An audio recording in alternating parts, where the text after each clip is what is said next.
Assalamualaikum warahmatullahi wabarakatuh. Sahabat sekalian, di saat-saat jeda saya pernah membaca buku yang ditulis oleh Ryan Holiday. Bukunya berjudul Ego is the Enemy.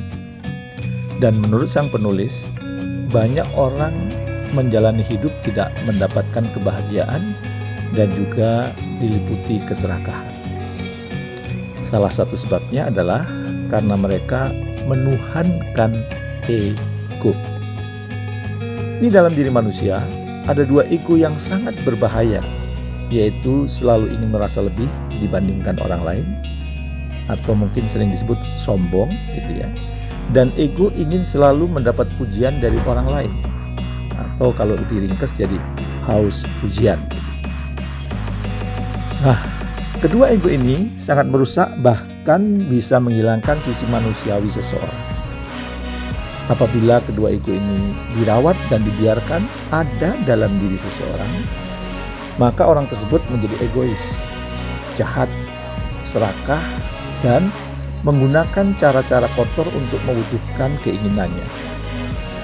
Dorongan utamanya agar dirinya bisa lebih hebat dibandingkan orang lain dan berbagai pujian datang untuknya. Harus tepuk tangan orang yang semacam ini. Nah, secara tidak sadar, terkadang kita merawat dan memanjakan ego itu. Kita sering dididik dengan kalimat yang menguatkan ego tersebut. Misalnya, kalau orang lain bisa, pasti kita bisa.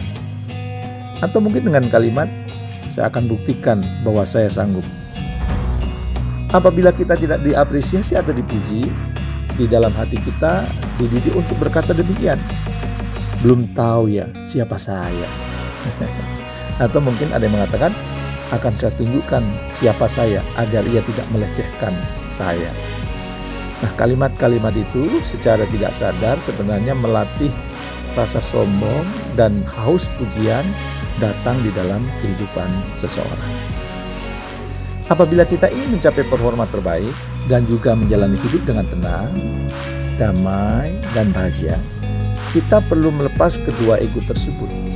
Karena memang merawat ego bisa menjadikan sifat-sifat iblis dalam diri kita terpelihara. Bukankah karena kesombongan dan merasa lebih mulia dibandingkan yang lain menyebabkan iblis diusir dari surga oleh Sang Maha Pencipta? Dan menaklukkan ego bisa diawali dengan diam, pause, pit stop, atau berhenti berbicara. Kita hanya berbicara apabila kita yakin bahwa bicara kita jauh lebih indah dan bermanfaat dibandingkan diam. Sang penulis menuturkan, orang yang banyak bicara dan selalu ingin didengar oleh orang lain, itu menandakan bahwa orang tersebut telah dikuasai ego. Kepada orang tersebut, kita bisa berkata, menengok, tak bayar sampean. Artinya, kalau Anda diam, Anda saya bayar, ngomong terus gitu ya. Pribadi yang rendah hati juga ditandai dengan keinginan untuk terus belajar. Orang tersebut tidak sungkan menjadi murid. Setelah ia menguasai satu ilmu atau keahlian, dengan penuh semangat ia mengajarkannya kepada orang lain. Selain itu juga, di dalam dirinya muncul kesadaran bahwa di atas langit masih ada langit. Sehingga pikirannya selalu terbuka dengan saran, ide, dan pendapat orang lain. Tidak cepat kalau orang Jawa bilang, ngotot dengan pendapatnya sendiri atau merasa paling mengerti dibandingkan yang lain. Biasanya ngomongnya pokoknya gitu ya. Bukankah otak dan pikiran manusia itu seperti parasut? Ia baru berfungsi apabila terbuka. Maka jangan selalu pokoknya. Harus melihat sudut pandang dari banyak orang supaya kita terbuka, supaya otak kita berfungsi, karena otak itu seperti parasut. Selain itu, melatih rendah hati juga bisa dilakukan dengan melakukan kegiatan yang seolah terlihat sepele atau mungkin recehan ya. Misalnya mengambil sampah yang tercecer di kantor untuk dimasukkan ke tempat sampah ya, atau bersih-bersih rumah, melayani staf atau karyawan, ngepel di rumah, ibadah dan sejenisnya. Saatnya kedua ego, yaitu sombong dan ingin selalu mendapat pujian atau tepuk tangan, kita singkirkan dari diri kita. Bukankah nyamuk mati karena tepuk tangan?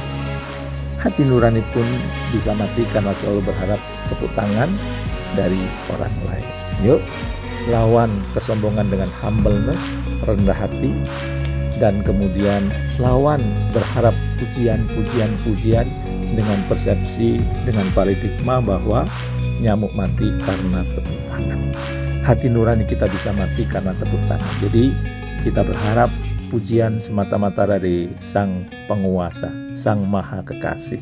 Insya Allah hidup kita lebih tenang, ya, hidup kita lebih enjoy, lebih bahagia, karena kita tidak gila pujian dan juga tentu tidak ada sombong dalam diri kita.